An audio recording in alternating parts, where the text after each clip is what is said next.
السلام علیکم ورحمۃ اللہ وبرکاتہ۔ امید کرتا ہوں آپ سب خیریت سے ہوں گے۔ آج ایک پیپر کی خدمت میں حاضر ہوا ہوں بہت اہم ٹاپک کے ساتھ۔ جیسا کہ جانتے ہیں ایگزام سیزن شروع ہونے جا رہا ہے۔ اس سے پہلے کلاس 9 کی ترجمہ القرآن کی آبجیکٹو میں شیئر کر چکا ہوں۔ آج کی اس ویڈیو میں ہم بات کریں گے کلاس 10 کے ترجمہ القرآن کے اہم مروزی سوالات کے حوالے سے۔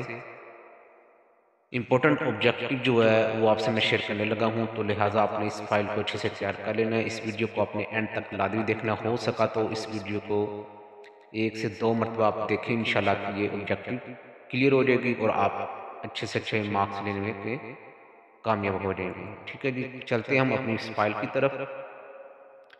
سب سے پہلے سوال ہمارے پاس کہ واحد ہے، یعنی کہ واحد کیا ہے؟ النائم، ڈی والا آپشن ہوگا۔ اور دوسرا سوال ہے سورۃ انعام میں توحید کے دلائل کے ضمن میں ذکر کیا گیا ہے، کس کا ذکر کیا گیا؟ انبیاء کرام علیہ السلام کا۔ ٹھیک ہے جی، تیسرا سوال ہے بالقسط کا مطلب کیا ہے؟ انصاف کے ساتھ، اس کا تیسرا آپشن ٹھیک ہے۔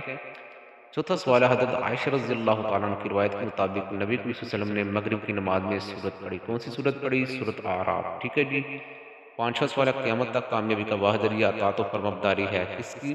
نبی کریم صلی اللہ علیہ وسلم کی۔ اوکے، چھٹا سوال ہے الخبائث کا مطلب کیا ہے؟ ناپاک چیزیں۔ ساتواں سوال ہے زائف شخص نے نبی کریم صلی اللہ علیہ وسلم سے کہا میں بوڑھا ہو چکا ہوں، میرا دل سخت ہو گیا ہے اور موٹی ہو گئی ہے، کیا؟ میری زبان۔ ٹھیک ہے جی، آٹھواں سوال ہے سورہ یونس کس بارے میں ہے؟ وہ 11ویں بارے میں ہے۔ ٹھیک ہے جی، نواں سوال ہے حضرت سورہ یونس کے مطابق اگر کسی کو قرآن مجید کی صداقت میں شک ہے تو وہ اس طرح کی لائے ایک صورت۔ ٹھیک ہے جی، 10واں سوال ہے ہمارے پاس سورۃ ہود کے رکوع ہیں، کتنے رکوع ہیں؟ 7 رکوع ہیں۔ 11واں سوال ہے حضرت ہود علیہ السلام بھیجے گئے کس قوم کی طرف؟ قوم عاد کی طرف۔ 12واں سوال ہے سورۃ ہود کے مطابق حضرت نوح علیہ السلام کی کشتی دیکھ کر قوم کا رد عمل تھا، کیا رد عمل تھا؟ مذاق اڑانا۔ 13واں سوال ہے سورۃ ہود کے مطابق ناپ تول میں کمی کرنا تھا، قوم شعیب۔ ٹھیک ہے جی، 14واں سوال ہے سورۃ الرعد کی آیات ہیں، کتنی آیات ہیں جی؟ 43 آیات ہیں۔ 15واں سوال ہے سورۃ الرعد نازل ہوئی مدینہ منورہ میں۔ 16واں سوال ہے معقبات، ان کا معنی ہے ہمارے پاس پیچھے آنے والے۔ ٹھیک ہے جی، 17واں سوال ہے سورۃ ابراہیم نازل ہوئی مکہ مکرمہ میں۔ 18واں سوال ہے سورۃ ابراہیم کے آخر میں حالت بیان کی گئی ہے، کس کی؟ روز قیامت مجرمین کی۔ ٹھیک ہے جی، 19واں سوال ہے روز قیامت شیطان اپنے ماننے والوں سے کہے گا کہ میرے سب وعدے تھے جھوٹے۔ 20واں سوال ہے وادی ہجر میں آباد تھی کون؟ قوم سمود۔ ٹھیک ہے جی، 21واں سوال ہے سورۃ الحجر کے مطابق قوم سمود کو گھمنڈ تھا، کس چیز کا؟ اپنی ہنرمندی اور طاقت پر۔ 22واں سوال ہے سبع مثانی سے کیا مراد ہے؟ اس سے مراد ہے سورۃ الفاتحہ۔ ٹھیک ہے جی، 23واں سوال ہے سورۃ الحجر میں چند دلائل بیان کیے گئے ہیں، کس چیز کے؟ اللہ تعالیٰ کی قدرت کاملہ کے۔ 24واں سوال ہے اللہ تعالیٰ کی نعمتوں کے تذکرہ کی وجہ سے سورۃ النحل کو کہا جاتا ہے سورۃ النعم۔ ٹھیک ہے جی، اس کے بعد بات کرتے ہیں 25ویں سوال کی۔ سورۃ النحل کے مطابق منکرین حق قرآن مجید کو اللہ تعالیٰ کی کتاب ماننے کی بجائے اسے کہتے ہیں پہلے لوگوں کی کہانی۔ 26واں سوال ہے سورۃ النحل میں بت پرستی کی ممانعت کو وعدے کیا گیا ہے، کس سے؟ ایک مثال سے۔ 27واں سوال ہے سورۃ النحل کے مطابق مسلمان کے لیے ہے آیت اور رحمت۔ ٹھیک ہے جی، 28واں سوال ہے سورۃ بنی اسرائیل کے رکوع ہیں، کتنے؟ 12 رکوع ہیں۔ ٹھیک ہے جی، 29واں سوال ہے والدین کے حق سے بڑھ کر ان کی خدمت کرنا کہلاتا ہے احسان۔ 30واں سوال ہے سورۃ بنی اسرائیل میں والدین کے ساتھ بات کرنے کا حکم دیا گیا ہے ادب سے۔ ٹھیک ہے جی، 31واں سوال ہے اصحاب کہف کا ذکر کر کے نصیحت کی گئی ہے کہ اپنا تعلق مضبوط رکھیں ایمان والوں کے ساتھ۔ ٹھیک ہے جی، 32واں سوال ہے العدوان کا مطلب کیا ہے؟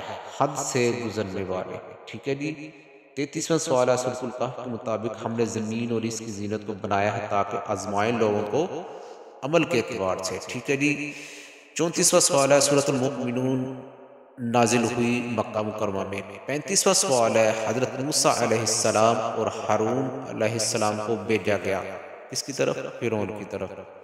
36واں سوال ہے سورۃ المؤمنون کے مطابق کامیاب ہو گئے کون؟ اہل ایمان والے۔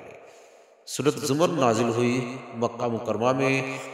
38واں سوال ہے اگر کہیں دین پر عمل کرنا مشکل ہو جائے تو وہاں سے ڈیش اختیار کر لیں، کیا اختیار کر لیں؟ ہجرت اختیار کر لیں۔ 39واں رات کو دن پر لپیٹتا ہے کون؟ اللہ تعالیٰ کی ذات۔ ٹھیک ہے جی، 40واں سوال ہے سورہ زمر کے مطابق مشرک جب نعمت ملتی ہے تو بھول جاتا ہے، مشرک کیا کرتا ہے؟ اللہ تعالیٰ کو بھول جاتا ہے۔ 41واں سوال ہے فرعون کی قوم میں سے حضرت موسیٰ علیہ السلام کی حمایت کرنے والے کو اللہ تعالیٰ نے قرار دیا ہے مومن۔ ٹھیک ہے جی، 42واں سوال ہے سورۃ المؤمن کے مشہور سورۃ المؤمن کے مشہور نام ہے کون سے؟ دو نام ہے۔ ٹھیک ہے جی، فرعون قتل کروا دیتا تھا۔ 43واں سوال فرعون قتل کروا دیتا تھا کس کو؟ بنی اسرائیل کے لڑکوں کو۔ 44واں سوال ہے سورۃ المؤمن میں اہل جنت و اہل دوزخ کے ذکر سے تعلیم دی جا رہی ہے عقیدہ آخرت کی۔ 45واں سوال ہے سورۃ حامیم سجدہ شروع ہو رہی ہے 24ویں پارے میں۔ 46واں سوال ہے سورۃ حامیم سجدہ کے مطابق اللہ تعالیٰ نے آسمان کو زینت بخشی چراغوں کے ساتھ۔ 47واں سوال ہے ہمارے پاس سورۃ حامیم سجدہ میں مشرکین کے مطالبہ کا ذکر کیا گیا ہے کس کا؟ فرشتوں کا نظر آنا۔ 48واں سوال ہے سورۃ شورا کا نام اس کی کون سی آیت سے لیا گیا ہے؟ 38 آیات سے لیا گیا ہے۔ ٹھیک ہے جی، 49واں سوال ہے دین حق میں لوگوں نے اختلاف کیا کس چیز کا؟ ضد اور انا کی وجہ سے۔ ٹھیک ہے جی، 50واں سوال ہے القربہ سے کیا مراد ہے؟ رشتہ داری۔ یہ تھے کلاس 10 کے نہایت ہی اہم روزی سوالات۔ امید کی جا سکتی ہے آپ انشاءاللہ ان کو تیار کر کے اپنے مارکس فل لے سکتے ہیں۔ نیکسٹ انشاءاللہ پھر ٹاپک کے ساتھ ملیں گے، تب تک کے لیے خیال رکھیے گا۔ اللہ حافظ۔